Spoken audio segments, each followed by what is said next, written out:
Olá, eu sou o Braulio do Critibra, um canal para a gente conversar sobre cinema de forma direta, sem hype e sem exagero. E hoje eu quero falar sobre um tema que volta e meia aparece nas telas. A maldição da múmia continua funcionando ou não no cinema? Porque antes de olhar para qualquer versão mais recente, vale dar um passo atrás e entender de onde vem essa ideia. A maldição da múmia não nasceu no cinema, ela vem da própria cultura egípcia, dos rituais de mumificação e da tentativa de preservar o corpo para a eternidade. Esse processo não era simples nem rápido.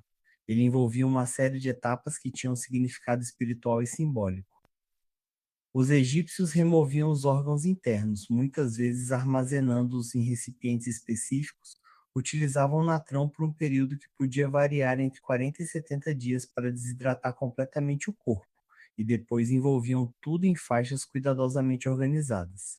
Durante esse processo, amuletos eram posicionados em pontos estratégicos do corpo, cada um com uma função específica, seja de proteção, orientação espiritual ou conexão com o além. E junto disso, textos e símbolos eram adicionados para garantir que aquela passagem para a eternidade acontecesse da forma correta. Mas esses símbolos não eram apenas protetivos. Alguns deles também carregavam avisos. Mensagens que, ao longo do tempo, foram interpretadas como ameaças diretas a qualquer pessoa que ousasse violar aquele descanso. A ideia de que mexer com uma tumba poderia trazer consequências não era apenas simbólica. Ela fazia parte de um sistema de crença muito mais amplo, profundamente enraizado na relação dos egípcios com a morte e o pós-vida. E é aqui que realidade e narrativa começam a se misturar. Quando a tumba de Tutancâmon foi aberta, em 1922, o evento rapidamente chamou a atenção do mundo inteiro. Não só pelo valor histórico, mas também pelas histórias que começaram a surgir logo depois. Mortes inesperadas de pessoas ligadas à expedição passaram a ser associadas a uma possível maldição. Na época, isso ganhou força na imprensa, criando um clima de mistério que se espalhou rapidamente e ajudou a transformar um evento arqueológico em um fenômeno cultural. Hoje, muitas dessas mortes têm explicações mais plausíveis, como infecções causadas por fungos presentes nas tumbas, exposição a substâncias tóxicas ou até coincidências reforçadas pela narrativa midiática. Mas naquele momento, a explicação mais fascinante era outra. E o cinema entendeu isso muito bem. Essa combinação de história real, crença antiga e mistério contemporâneo era material perfeito para ser transformado em narrativa. Foi assim que surgiu A Múmia, dirigido por Carl Freund. Esse filme não apenas apresentou a figura da múmia para o grande público, ele organizou todos esses elementos em uma estrutura que se tornaria base para o gênero. A história de Imhotep, interpretado por Boris Karloff, traz um sacerdote que é mumificado vivo e retorna séculos depois, movido por obsessão e por uma ligação emocional que atravessa o tempo. Aqui já aparecem elementos que se repetem até hoje. A ideia de punição por profanar algo sagrado, a ressurreição como consequência de uma ação humana, e principalmente essa mistura entre amor, obsessão e vingança. O sucesso do filme fez com que a Universal percebesse rapidamente o potencial desse tipo de história, e aí começa uma expansão. Novos filmes surgem, novas versões são criadas, e personagens como Caris assumem o papel da múmia em diferentes narrativas. A fórmula vai sendo adaptada, mas o núcleo continua o mesmo. Sempre existe algo antigo sendo perturbado, e uma consequência que vem depois. Com o tempo, essas histórias começam a mudar de tom. Algumas produções mantêm o terror mais clássico, com atmosfera pesada e construção mais lenta. Outras começam a explorar caminhos diferentes, incluindo elementos de ação e até comédia. Filmes que misturam monstros com humor mostram que a múmia também pode funcionar fora do terror puro. E isso revela algo importante. A múmia não é um personagem fixo, ela é um conceito flexível. Ela pode ser ameaça, pode ser mistério, pode ser até elemento cômico, dependendo da abordagem. E essa capacidade de adaptação é o que mantém o tema vivo ao longo das décadas. Tá? Nos anos 50 até os anos 70, essa adaptação ganha uma nova forma com produções que apostam em uma estética mais física, mais presença corporal, mais intensidade visual, mais impacto direto.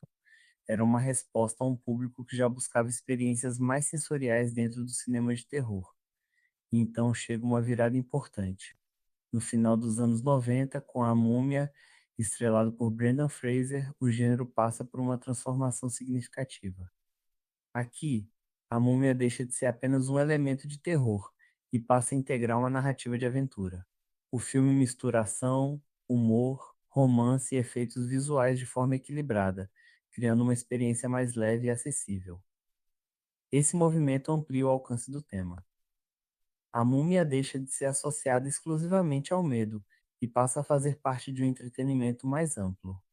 O sucesso dessa abordagem consolida uma nova fase, onde o público passa a reconhecer esse universo também como um espaço de diversão. E isso levanta uma questão interessante. Se a múmia funciona tão bem em diferentes formatos, o que define quando ela realmente funciona no cinema? Porque ao longo das décadas, o personagem foi reinterpretado várias vezes, sempre tentando encontrar um equilíbrio entre novidade e tradição. E é nesse ponto que entram as produções mais recentes. Existe um movimento de retorno ao terror mais direto, mais físico, mais visceral. Uma tentativa de resgatar o impacto original, mas utilizando ferramentas contemporâneas. Em produções como Maldição da Múmia, esse caminho fica mais evidente.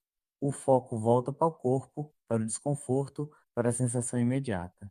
E isso se reflete diretamente na forma como o filme é produzido.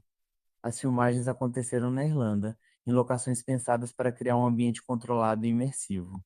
Muitos desses espaços foram construídos ou adaptados para simular estruturas subterrâneas, corredores apertados e ambientes sem saída aparente, reforçando a sensação de aprisionamento. Essa escolha não é só estética, ela influencia diretamente a forma como o espectador percebe o espaço e o tempo dentro do filme. Ambientes fechados tendem a gerar tensão de forma mais constante, porque reduzem a sensação de fuga. Além disso, existe uma decisão criativa muito clara: priorizar efeitos práticos. Isso significa trabalhar com próteses detalhadas, maquiagem complexa e efeitos físicos que exigem tempo de preparação e execução.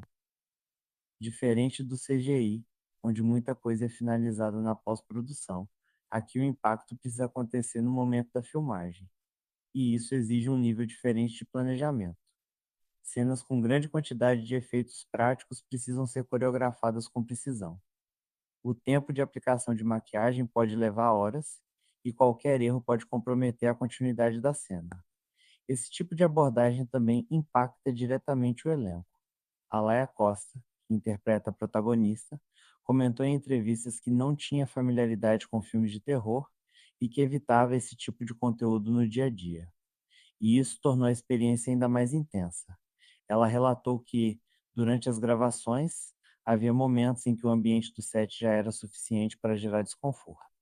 Não era apenas uma atuação baseada em imaginação. Muitas vezes os elementos estavam ali, visíveis, físicos, muito próximos. Isso cria uma resposta diferente. O corpo reage antes mesmo da construção racional da cena, e essa reação acaba sendo incorporada na performance. Outro ponto interessante é que o filme trabalha com uma carga emocional forte, envolvendo temas como luto e relações familiares. Isso adiciona uma camada a mais na atuação, porque não se trata apenas de reagir ao horror físico, mas também de sustentar um estado emocional contínuo. E esse equilíbrio não é simples. Outros membros do elenco também relataram impacto ao ler o roteiro, principalmente em cenas mais intensas. Houve momentos em que a leitura já causava desconforto antes mesmo de qualquer execução prática. E isso reforça a intenção da obra: criar um terror que não seja apenas visual, mas também sensorial. E isso passa diretamente pela direção. O Lee Cronin já tinha explorado esse tipo de abordagem em A Morte do Demônio, A Ascensão, e aqui ele retoma essa linguagem mantendo o foco em experiências físicas e diretas. Ele descreveu o set como um ambiente que precisava equilibrar duas forças. De um lado, cenas intensas, que exigiam entrega total dos atores. Do outro, a necessidade de manter um clima leve fora das gravações, para evitar desgaste emocional contínuo. Esse tipo de direção exige sensibilidade, porque trabalhar com material pesado por muito tempo pode afetar o desempenho e o bem-estar da equipe. Por isso, existe uma construção de ambiente que alterna entre intensidade e leveza. Outro aspecto relevante é a presença de um elenco mais diverso, com conexões culturais mais próximas do universo retratado. Isso contribui para uma representação mais cuidadosa da mitologia egípcia, evitando que ela seja tratada apenas como um recurso genérico de terror.